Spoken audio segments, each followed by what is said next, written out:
Thank you, Senator McKim. The time for senator statements has expired. We'll move to question time, and it's Senator Duniam. Thank you, President. My question is to the Minister representing the Minister for the Environment, Senator Wong.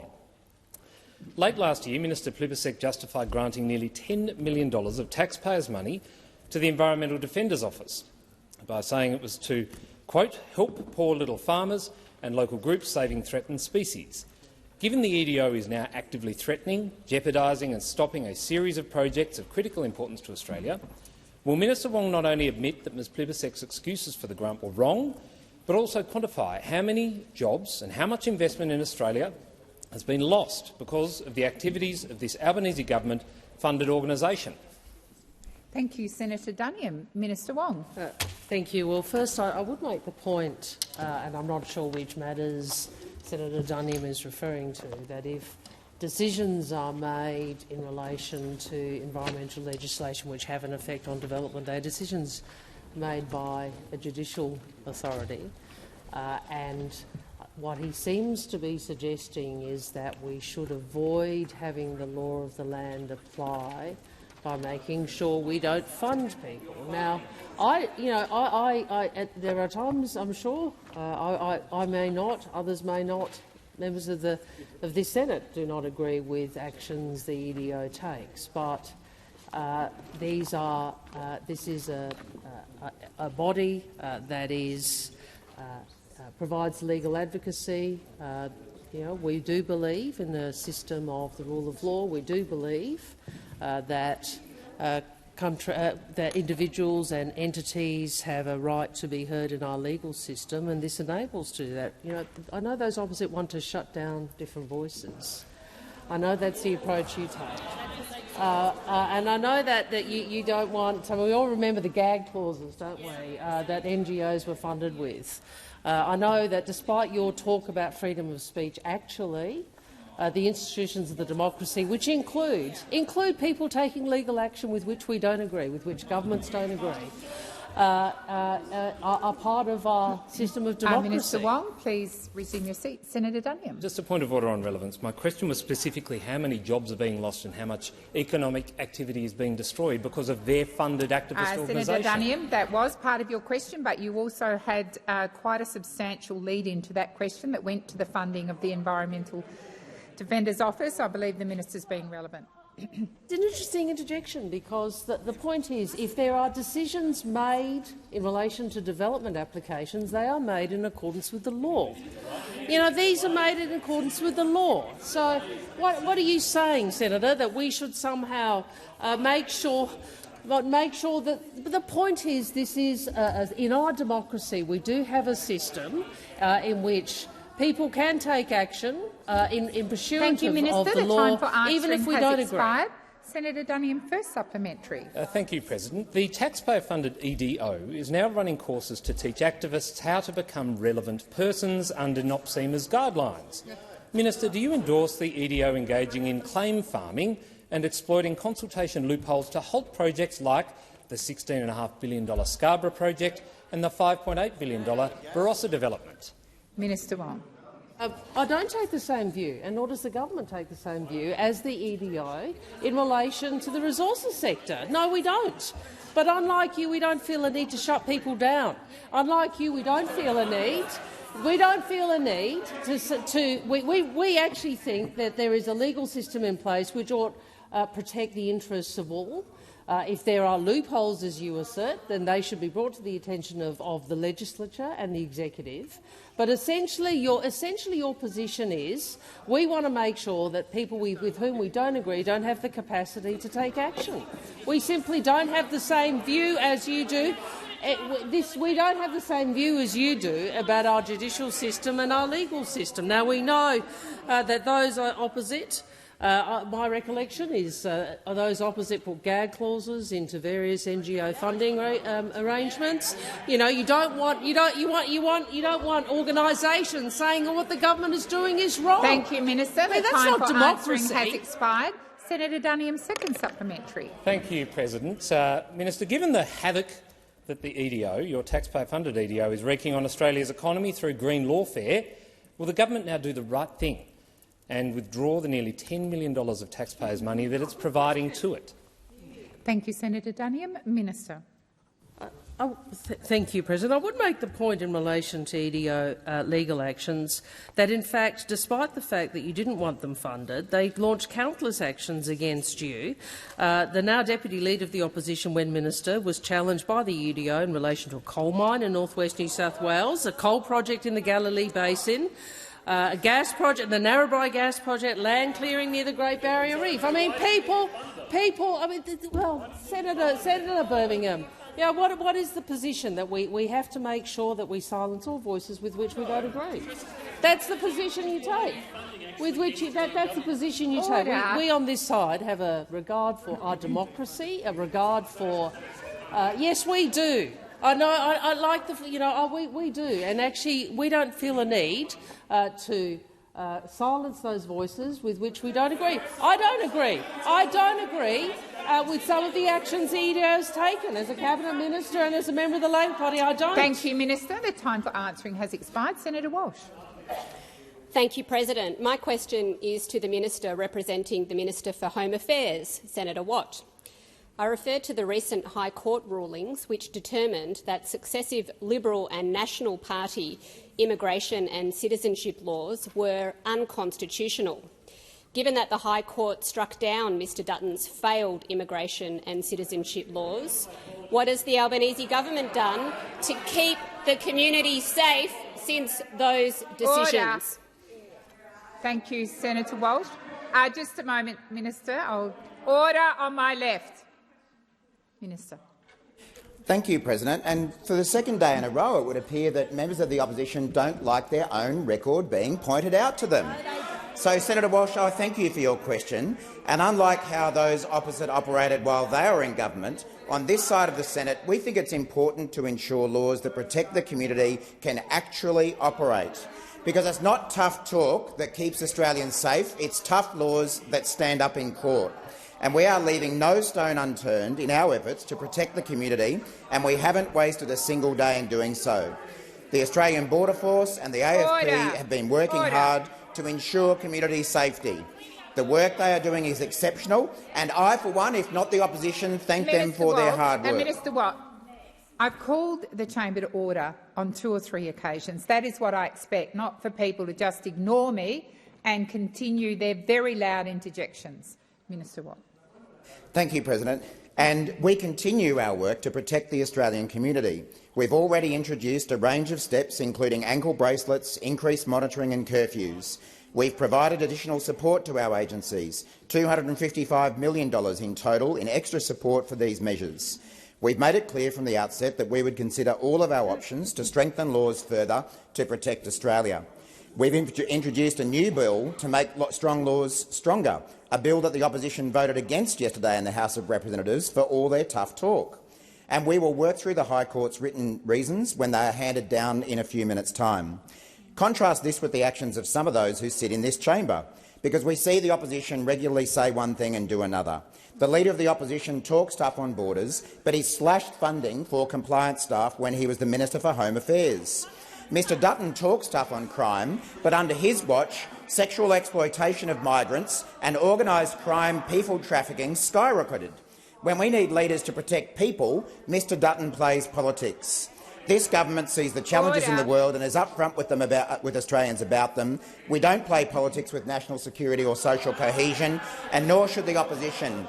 We won't repeat the mistakes made by the coalition in the past. Thank you, Minister. Senator Walsh, first supplementary. Thank you, President. Thank you, Minister. Yesterday, the Senate heard that for years Mr Dutton and his coalition colleagues talked tough on national security but didn't deliver while in government. Why is it important to take strong action to keep the community safe and not just talk tough on national security? Thank you. Just a moment again, Minister. Order on my left. Minister Watt. Thank you, President. And again, President, we see lots of talk, lots of chat, lots of yelling from the opposition on matters of national security, but the one thing that's missing is action. Because as Home Affairs Minister, Mr Dutton spent years telling us he'd closed the back door to Australia, but now we find out that he left the front gate wide open, swinging in the breeze. His search for political division does nothing to make people safer.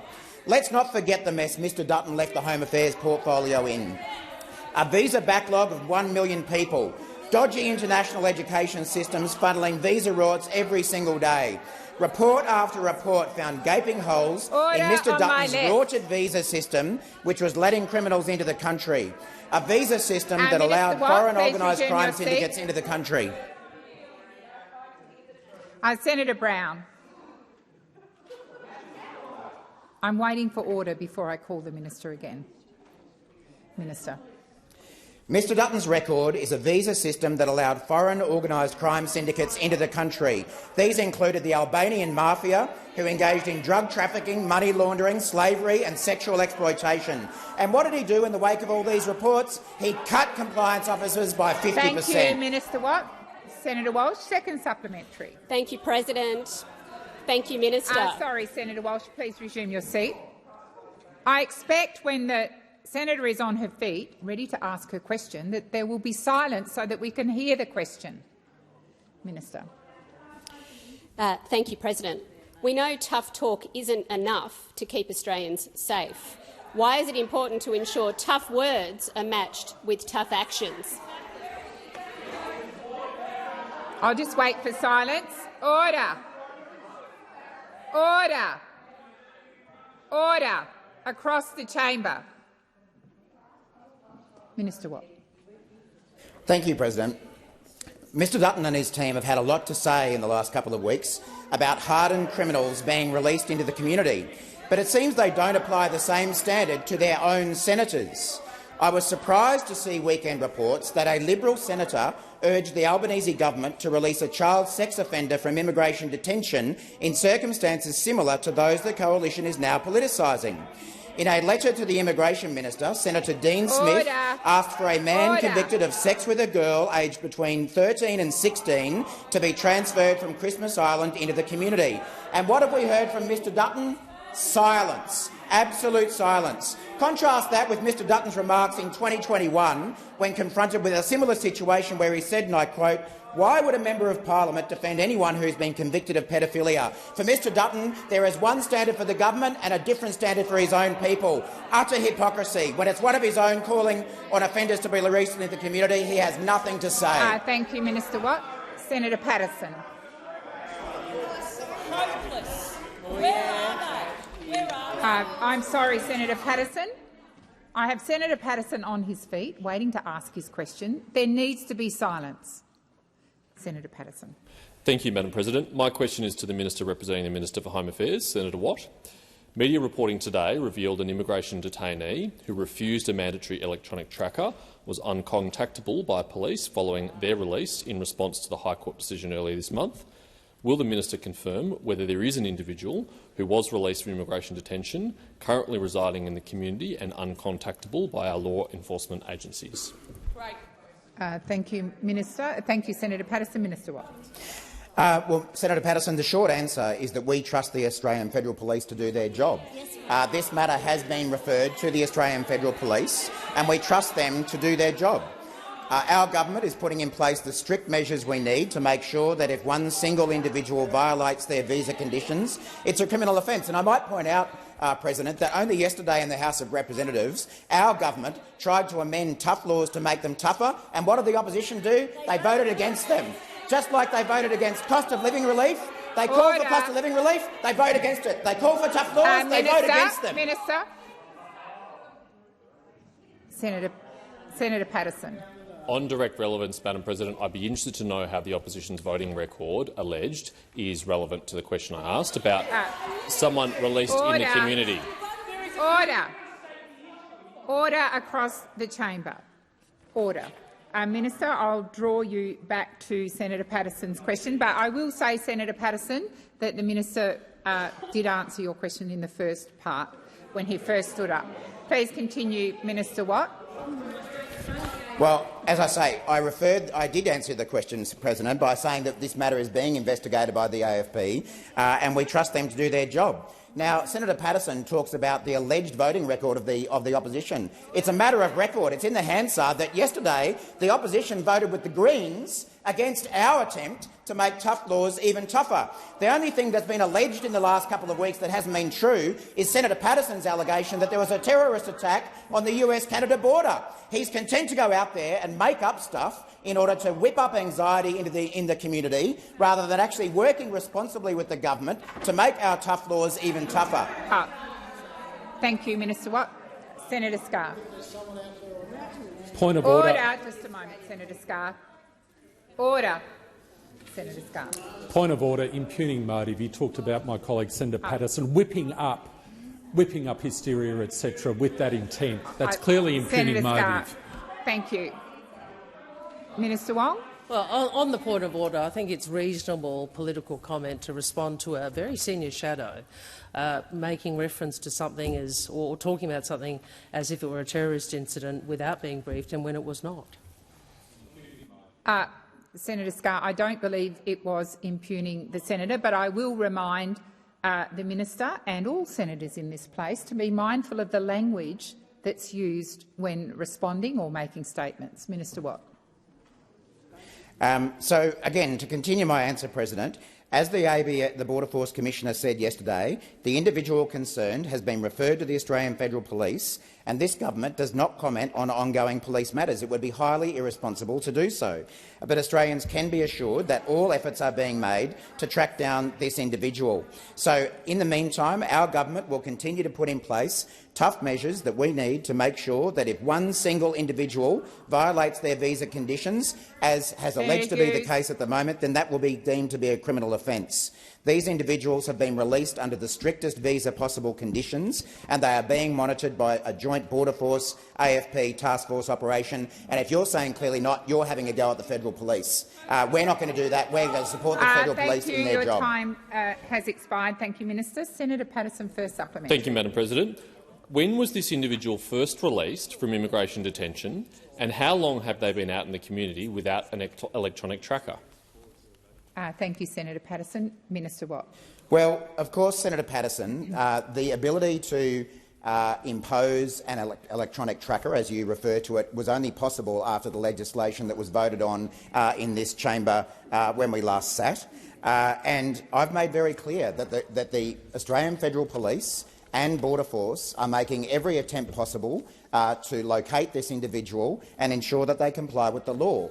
And I dare say that they would be subject to criminal charges once they are captured. That's obviously a matter for the Federal Police, but I dare say that they would be subject to those kind of criminal charges for breaching the visa conditions that were imposed on that individual. And I think they will regret their actions in doing so. But what we're focused on is ensuring that we do have a tough, correct response. We welcomed the support that the opposition provided us when legislation was passed here in the last chamber and last sitting week, and I'm very surprised that the opposition voted with the Greens yesterday to make those laws even tougher. Thank you, Minister Watt. Senator Patterson, second supplementary. Thank you. Legislation passed by the parliament in the last sitting week established a regime whereby high-risk individuals released from immigration detention are required to wear an electronic bracelet unless the minister is satisfied the individual does not pose a risk to the community. Does the minister agree that, by definition, the individual in question poses a risk to the community, given they refuse to wear an electronic tracker prior to going on the run? Thank you, Senator Patterson. Minister Watt. Well, Senator Patterson, as I say, this government has legislated in very quick time to make sure that Border Force and the AFP have the powers they need to monitor, impose curfews on and apply electronic bracelets to the people who have been released from detention as a result of a High Court order. Again, I repeat, that stands in great contrast to the actions of your own Senator Smith, who called for a convicted pedophile to be released from community detention without any monitoring, without any bracelets, without any actions whatsoever. We're actually trying to be responsible here and protect community safety, while you're out there applying one standard to the government and a completely different standard to your own people. When are you going to be consistent about this? If you're actually tough on these matters, then the same standards should apply to your own people, rather than having letters written to immigration ministers asking for convicted pedophiles to be released into the community without any monitoring whatsoever. We stand by our record and stand by our tough Thank laws. you, Minister. Senator Orban-Payne. Thank you, President. My question is to the Minister representing the Minister for Education, Minister Watt. Only 1.3% of public schools in this country are fully funded, meaning teachers are burning out from being overworked and underpaid, while many students go without basic resources like textbooks, stationery and laptops. Teachers are increasingly having to pay personally for classroom materials, while out-of-pocket costs for parents and carers are ballooning. Results are declining, students are disengaged and many are unable to even attend school.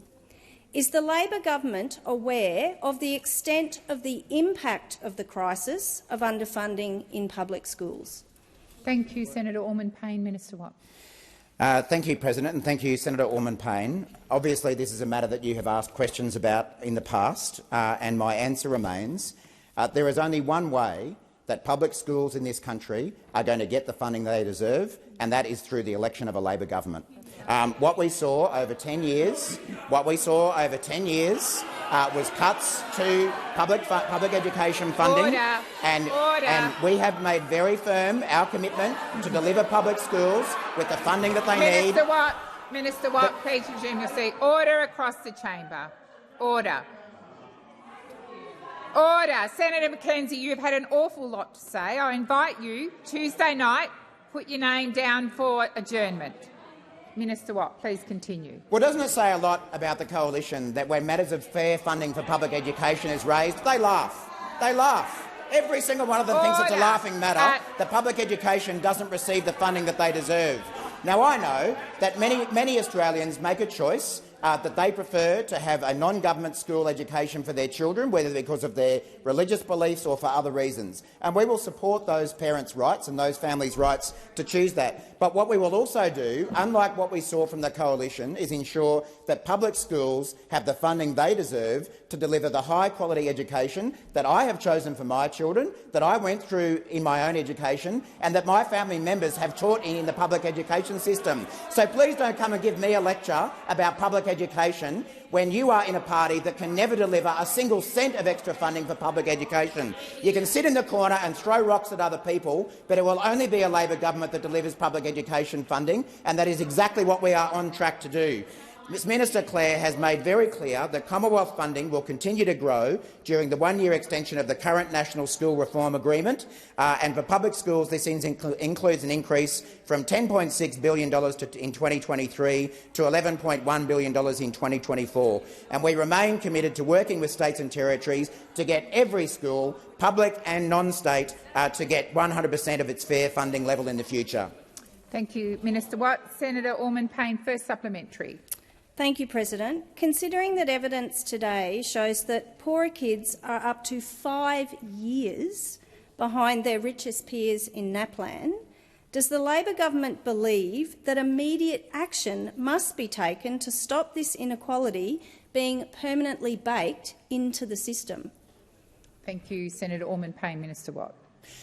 Senator Orban-Payne, yes, as I've made repeatedly clear, the Albanese government and any Labor government believes that public education needs its fair share of funding. We recognise the right of families to choose other forms of education for their children, and we will support those choices as well. But we do acknowledge that public education has been grossly underfunded under 10 years of coalition government, and we intend to reverse that. And that is exactly why we entered a one-year extension of the current National School Reform Agreement, a school reform agreement which, under the coalition, saw public funding levels fall for public education. Under us, in just our one-year agreement, the education funding is going to increase from $27.3 billion to $28.6 billion, including an increase of $500 million for public schools alone. In the meantime, we are obviously in the process of negotiating a national school reform agreement with the states and territories, and we've made very clear that we're committed to ensuring that every school, public and non-public, receives 100% of its fair funding level. Thank you, Minister Watt. Senator Orban-Payne, second supplementary.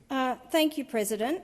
I'm not sure that the minister actually accepts the scale and urgency of the crisis, but noting that it would only cost $6 billion to close the funding gap for our public schools, which is a third of what the federal government spends every year on private schools, how can the Albanese government justify not taking immediate action on the underfunding crisis?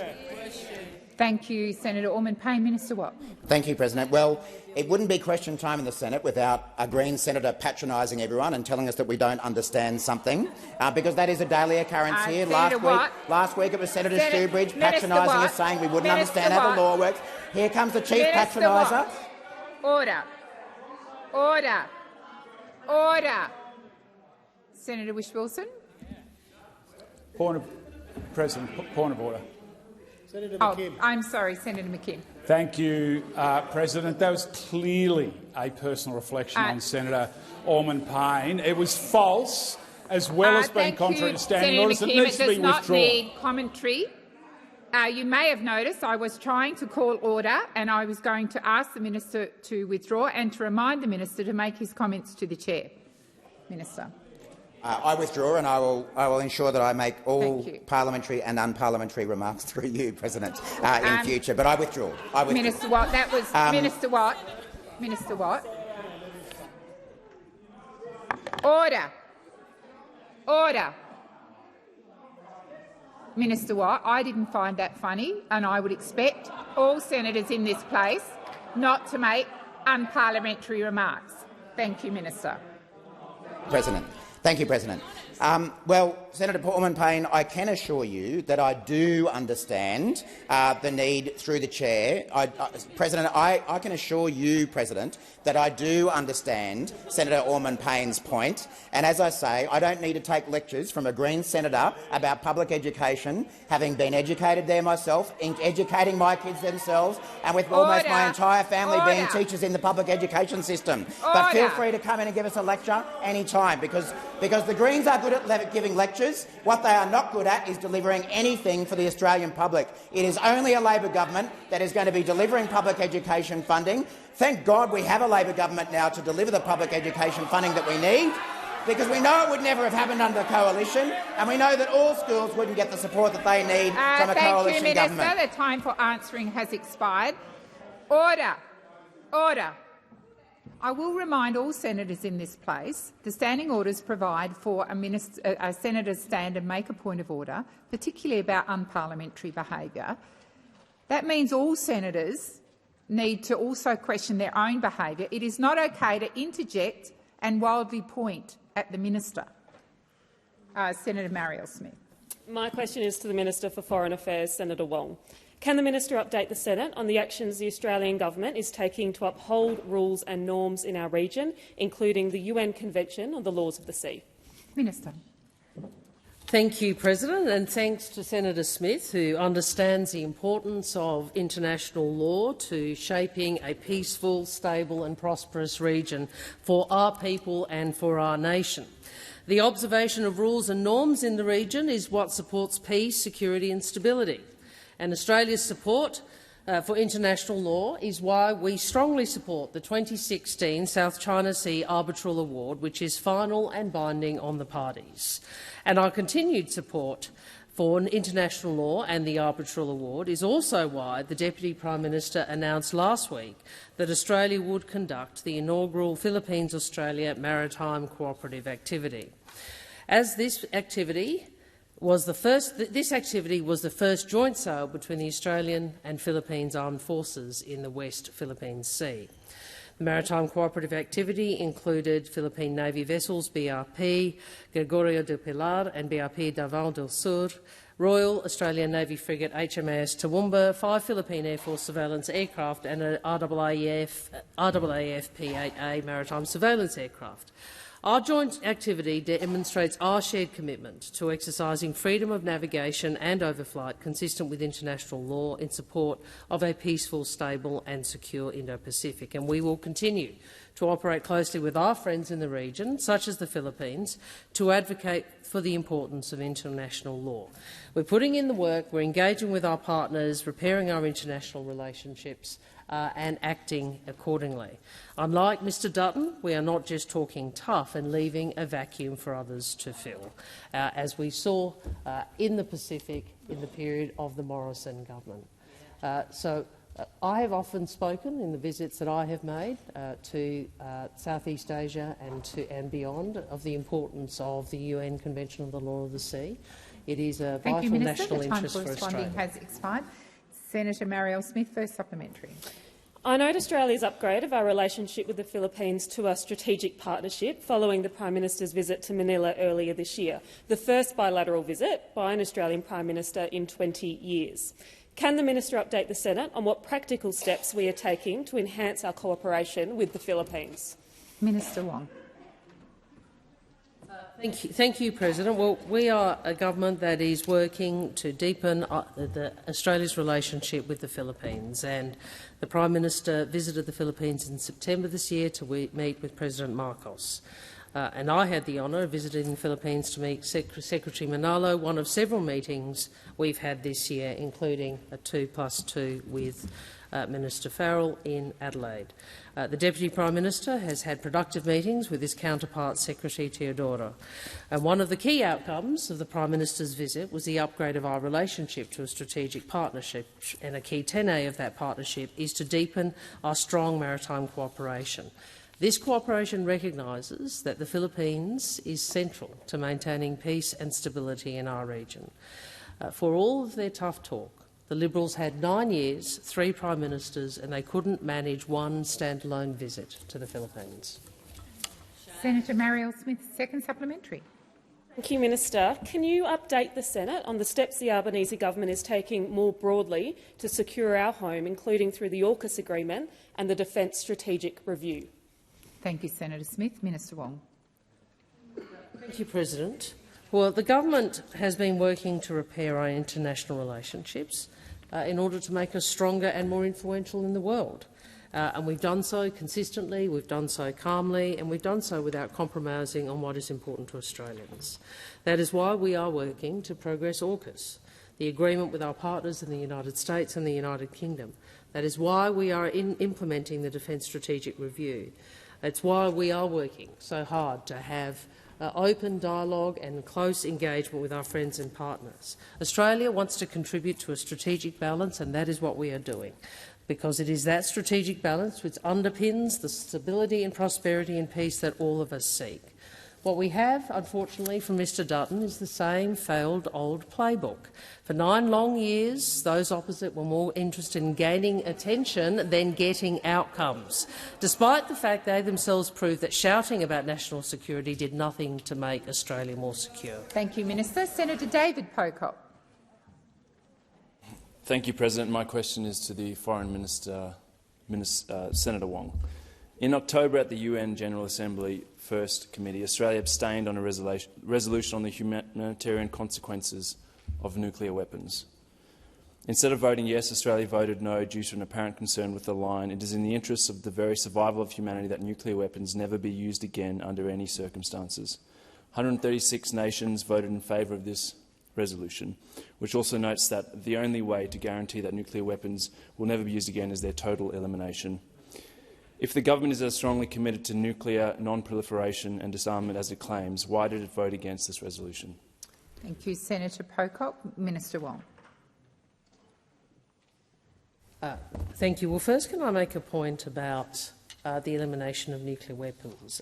And I know that those who advocate for the TPNW and Senator Pocock did so in that question, construe the argument as if that is the only way one can demonstrate a commitment to nuclear disarmament. We disagree. We believe that the cornerstone of the nuclear non-proliferation disarmament regime is the Nuclear Non-Proliferation Treaty. And I would make the point, we already as a country have made a very clear commitment internationally that we will We do not have and will not seek nuclear weapons. We have legally binding commitments not to acquire, possess or have control over nuclear weapons under both the Non-Proliferation Treaty of Nuclear Weapons and the Treaty of Rarotonga. And there's no question that we recognise the devastating consequences for humanity of any use of nuclear weapons. What we do say is we need to work with others to strengthen the NPT. We need to join with others, as we have, for a fissile material cut-off treaty, and we need to work with the IAEA, International Atomic Energy Agency, to ensure the peaceful use of technology to combat proliferation and nuclear security risks. The government shares the TPNW's ambition for a world without nuclear weapons. We're committed to engage constructively to identify possible pathways to disarmament, and the senator will know that under this government we have determined to attend the 2 meetings of state parties under the Treaty for the Prohibition of Nuclear Weapons as an observer. We have chosen to abstain rather than vote against the UN General Assembly resolution, which I think is the reference he made, unlike the previous government, and we will continue to engage both with the UN process and with civil society and take a considered approach to the treaty. Thank you, Minister. Senator Pocock, first supplementary. Thank you, President. Thank you, Minister. There were many Australians who were puzzled by the abstention, and I'm interested in what circumstances would the government consider the use of nuclear weapons and ensuing humanitarian consequences acceptable? Thank you, Senator Pocock. Minister Wong. I think we all understand the horror of the use of nuclear weapons. And the way you posit that question, Senator Pocock, suggests that that is the basis on which we made the decision we made. I've explained to you the framework that we are operating under.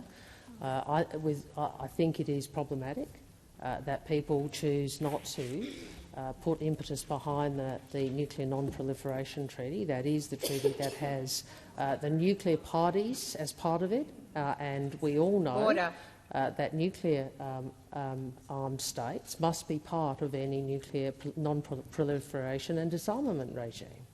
Now, I understand why there are advocates, including from civil society, who want the TPNW. We all share that aspiration, but we also know that there has to be verification, there has to be Thank you, Minister. The time for responding has expired. Senator David Pocock, second supplementary. President, and thank you, Minister. I note that Japan supported that motion, and I'm interested, given Labor has committed and indeed recommitted to signing and ratifying the TPNW, when will it actually follow through with this? Minister Wong. What we have said is we will consider the treaty, including questions about its universality, its interaction with the Non-Proliferation Treaty and the need to ensure an effective verification and enforcement architecture. Now, they are reasonable propositions if you actually want a world free of nuclear weapons, if you actually want a world where we progress towards disarmament. You have to have an approach, you have to have universality, you have to have an eye to the NPT, which is the only treaty to which the nuclear parties are party, and we have to have a verification and enforcement architecture. I mean, that is the logic of making sure you have progress on disarmament. You have to have verification and enforcement. Now, that's a reasonable position. I understand that the concern people have, and I would point you to the work that the government is doing, whether it's on the NPT, our attendance at the Treaty for Prohibition of Nuclear Weapons conferences, the time for answering has expired. Senator Van. Thank you, President. My question is to the Senator representing the Minister for Workplace Relations, Senator Watt. Can the Minister for Industrial Relations comment on the concerns raised by BHP in their submission regarding the same job, same pay policy, particularly in relation to the estimated $1.3 billion annual financial impact on their operations and the potential broader economic consequences, including inflation and productivity? Minister Watt. Thank you, President, and thank you, Senator Van. I certainly have seen the media reports of BHP's claims as to the extra costs that they would incur under the government's legislation. But I make absolutely no apologies for us, a Labor government, seeking to close the types of loopholes that large multinational corporations like BHP, like Qantas and a number of others have exploited, which have resulted in the pay and conditions of their workers being undermined. And one of the reasons I feel very confident in saying so, Senator Van, is that I have met personally labour hire workers engaged at BHP's mines in central Queensland who have talked to me about the fact that they are paid significantly lower wages with worse conditions than the BHP permanent employees they work alongside. What has actually happened here is that, and BHP has taken it one step further by effectively setting up an in-house labour hire firm, which again the employees of that labour hire firm, which is the parent company of which is BHP, are paid lower rates and conditions than the full-time BHP workers that they work alongside. So I've met these people. I've talked to them about the fact that they can't afford the same things for their families as the permanent employees they work alongside.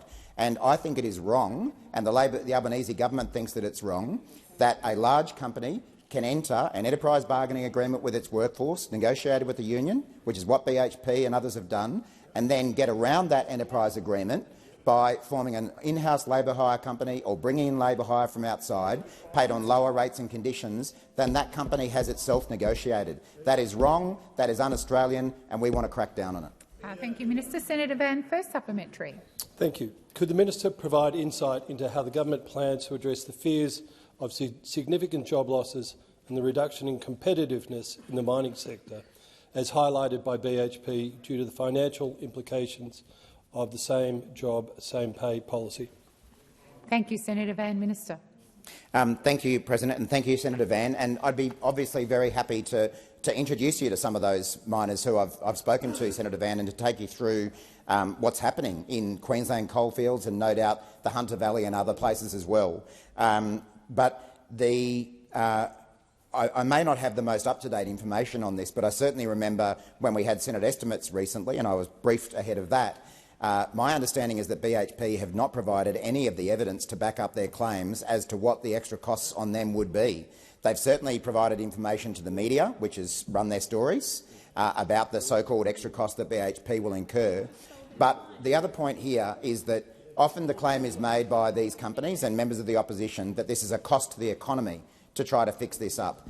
It's actually what it's about is where the money goes, and what we're saying is the money should go to the workers who produce BHP's profits, not ending up in bigger profits for BHP and its shareholders. Fair's fair. Workers should get a fair deal as well. Thank you, Minister Watt. Senator Van, second supplementary. Thank you, and thank you, Minister. But I would guarantee I've met more miners than you have in your lifetime. Order. In the light of Order. Order. Order.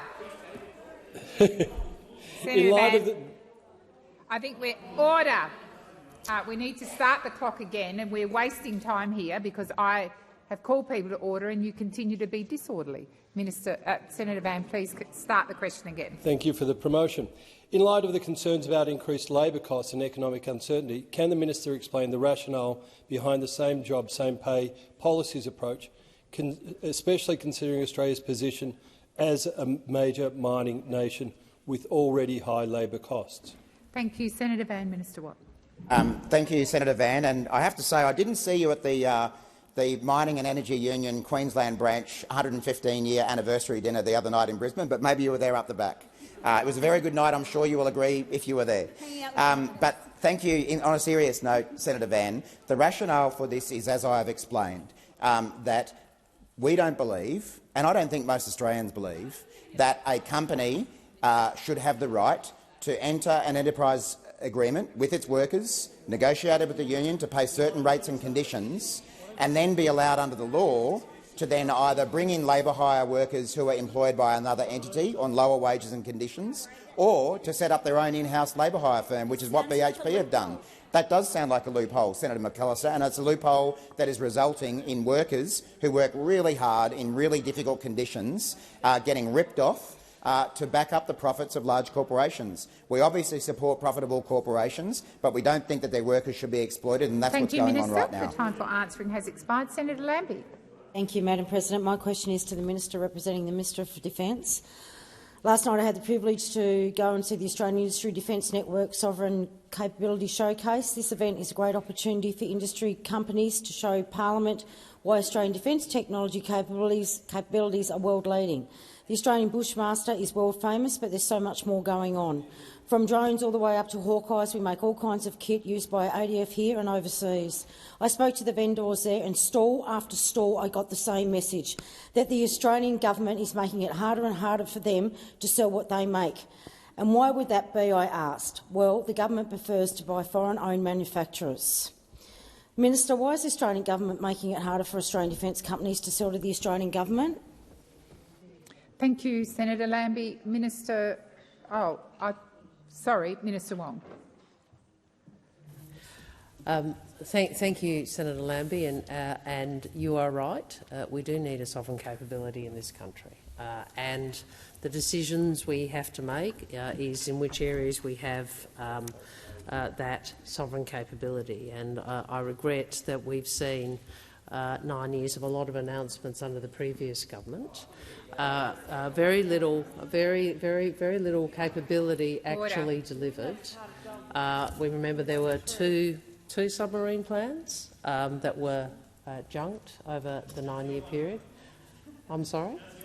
Order. Well, are you a lib now? Hard to tell sometimes. Senator Wong. Really? Wong, I am going to hard draw to you tell. to Senator Lambie's question. He's gone quiet now, hasn't he? Minister Wong, I am going to draw you to Senator Lambie's question. Order! Order! Order! Order! They voted with you, actually. Would you like me to sit down, or do you want me to continue? Order across. If you just take a seat from it. As I've said on previous occasions, the crossbench are entitled to have their questions asked in silence and to be responded to without interjection from other senators. Minister, please continue. Thank you. The Defence Strategic Review goes to many of the capability challenges which are long-lived that we are working on. And the government is also developing the Defence Industry Development Strategy in line with the election commitment. Minister Conroy gave a speech today to the National Press Club in which he spoke at length, obviously about AUKUS, but also about the Australian build of the SSN AUKUS and more broadly about the importance of Australia's sovereign capabilities. So I understand, Senator Lambie, as someone from South Australia, there has been a lot of different decisions made by past governments. There was a Defence Strategic Review, and I appreciate that parts of industry may not have liked, or some parts of that might have welcomed other parts. I know firsthand about the effect on the Australian Submarine Corporation of the various decisions the previous government made and the comments that were made in this chamber by a coalition defence minister that those men and women couldn't build a canoe. But we do have faith in Australia's industry capacity to contribute to our capital. Senator Lambie, first supplementary. Thank you, Madam President. A number of Australian businesses last night told me that they have set up shop in the US and in the UK and other countries. They advised me that their success overseas is not recognised here, and that even though they have products that are fit for purpose, cost-effective and generally excellent, they are all considered too risky by the Department of Defence. Minister, why are Australian companies being forced offshore to succeed? Minister Wong.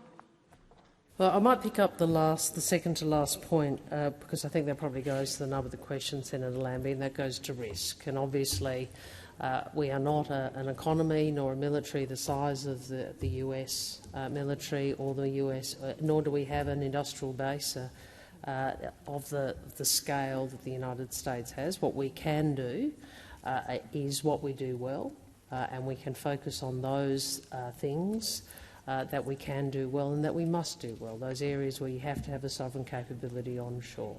And that is what the government is doing. So I don't know, what the what technologies you were referring to when those companies make an assessment that they've had to go offshore because the Department of Defence considers it too risky. The DoD has to make a decision. Defence has to make a decision, as you know. We put a lot of money, funds as we should, into defence capability, and Defence has to make a judgment about which technology it's going to make sure is. Senator Lambie, second supplementary. Thank you. Minister, another message I heard, and this doesn't surprise me, from the Australian businesses up there last night was that once AUKUS was announced, the money dried up. This appears especially true of those selling to the Army.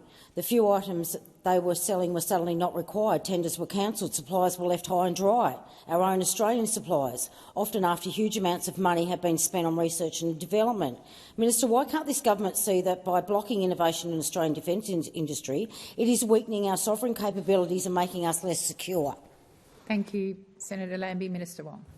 Thank you, Senator Lambie. I can understand why there might be companies who will be disappointed with the government's determination and decision to make sure that the very substantial resource allocation is focused on the things that the DSR, the Defence Strategic Review, outlines as Australia really needing. And I appreciate that there will be private sector firms who have a different view to that. I think the authors of the DSR, Sir Angus and Mr Smith, made very clear their assessment of what was required, of which capability needed to be focused on, and that did require some hard decisions. Those hard decisions in relation to some capability is made in the context of increasing allocation to other capabilities, including submarines, for the strategic reasons that the Deputy Prime Minister has outlined. Thank you, Minister Wong. Senator Pratt. Thank you, President. My question this afternoon is for the Minister for Women, Senator Gallagher. Women's economic equality is central to achieving gender equality. Gender equality at work is an important aspect of this, and today the Workplace Gender Equality Agency revealed that the gender pay gap has reduced by over 1%, the biggest reduction in the gender pay gap in 8 years. So can the Minister please update the Senate on the latest gender pay gap figures and the work the government is doing to advance women's economic equality and close the gender pay gap? Thank you, Senator Pratt. Minister Gallagher. Thank you, President. I thank Senator Pratt for the question and for the work that she's done over many years in addressing and seeking gender equality in Australia. The Workplace Gender Equality Agency released its 22-23 Gender Equality Scorecard today, and the scorecard confirms that the gender pay gap, as calculated by WGEA, has dropped 1.1% to 21.7%. And can I put on the record my thanks for the hard-working staff at WGEA. I had the opportunity to meet with them last week in person, and for those staff that work outside the Sydney office online.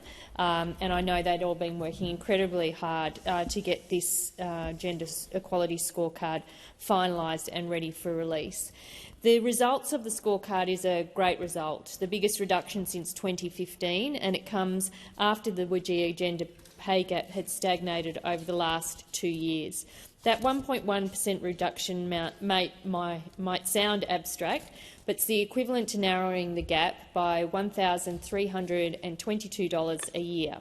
However, there is much more work to do, with the gap the equivalent of $26,393 a year remains.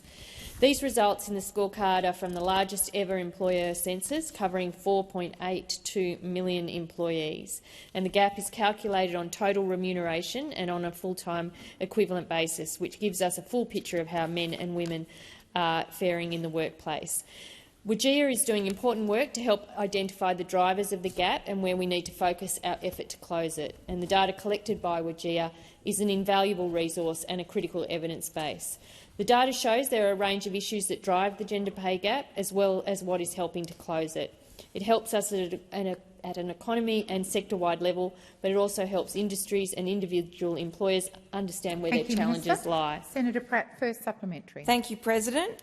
The Minister mentioned that the Workplace Gender Equality Agency scorecard has presented a range of issues relevant to closing the gender pay gap and supporting women's economic equality.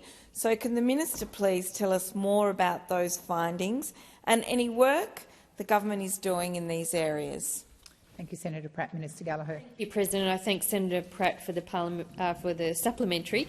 And as everyone in this place knows, we will be reporting at an employer level on the gender pay gap next year, with those results available early next year, and that will shine a real light on the gender pay gap and provide some transparency for employees as well, and other employers.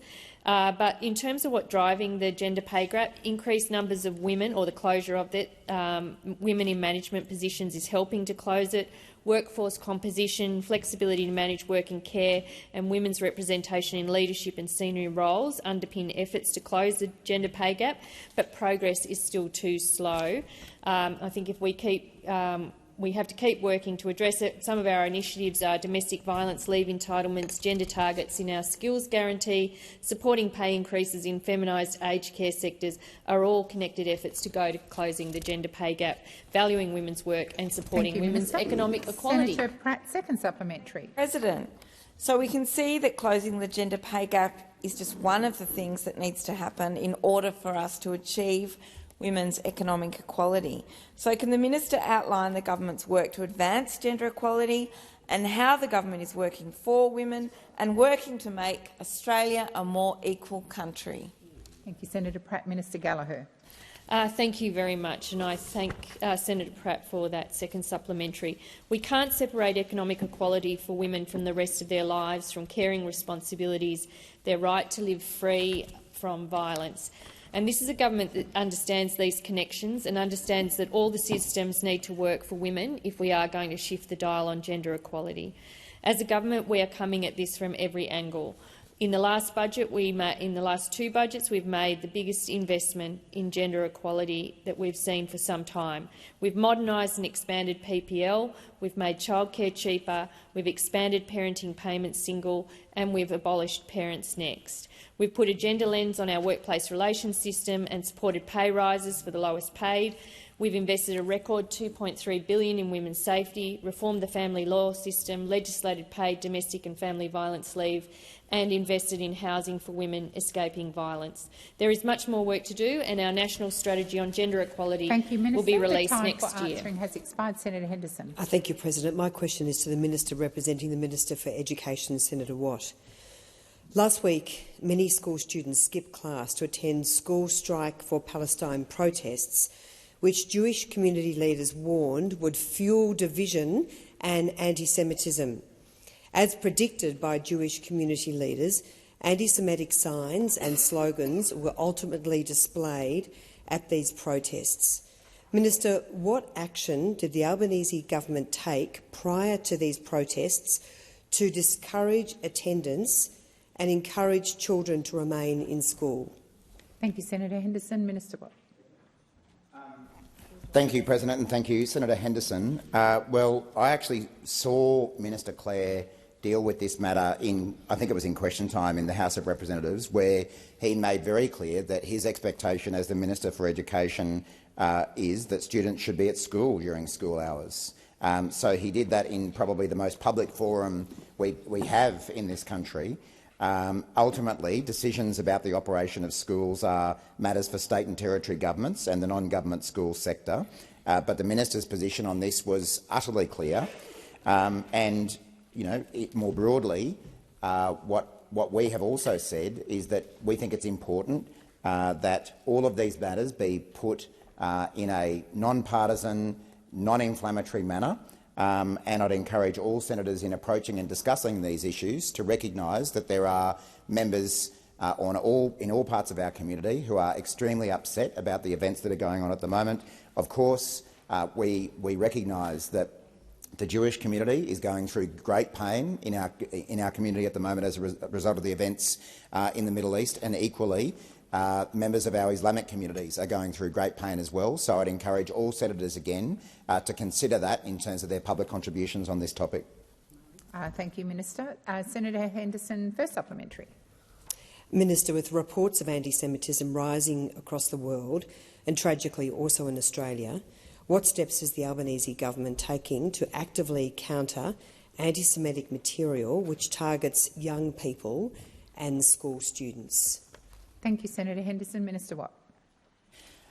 Thank you, President. And Senator Henderson, again, I would make the point that unfortunately we are seeing anti-Semitism on the rise in our community and right across the world at the moment, as we are also seeing Islamophobia increasing and on the rise across the community.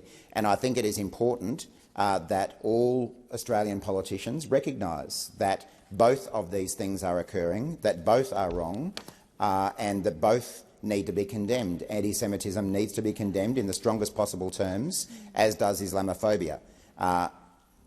Minister Watt, please resume your seat. Senator Henderson. Of order on direct relevance. I asked about what steps the Albanese government is taking to actively counter anti-Semitic material which targets young people and school students. If the minister could address that question, please. I will remind the minister of your question. Minister Watt. Thank you, President. And that's precisely why I was making the point that we need to recognise that anti-Semitism is abhorrent and Islamophobia is abhorrent in our communities, and both need to be condemned. That's why the Australian government has developed a social cohesion package to support Australian communities affected by the ongoing conflict, including a $25 million grant to the Executive Council of Australian Jewry and $25 million to the Australian Palestinian, Muslim and other communities. Senator Henderson, second supplementary. The Australian Education Union in Victoria encouraged attendance by teachers and students at these protests, while the New South Wales Teachers Federation is encouraging teachers to bring action into classrooms. Does the Albanese government condemn this union activism, which is only serving to promote division in Australia? Thank you, Senator Henderson. Minister Watt. Well, I've already pointed out the minister's answer, which was that, in his view, all school children should be at school. Minister. I ask that further questions be placed on notice. Thank you.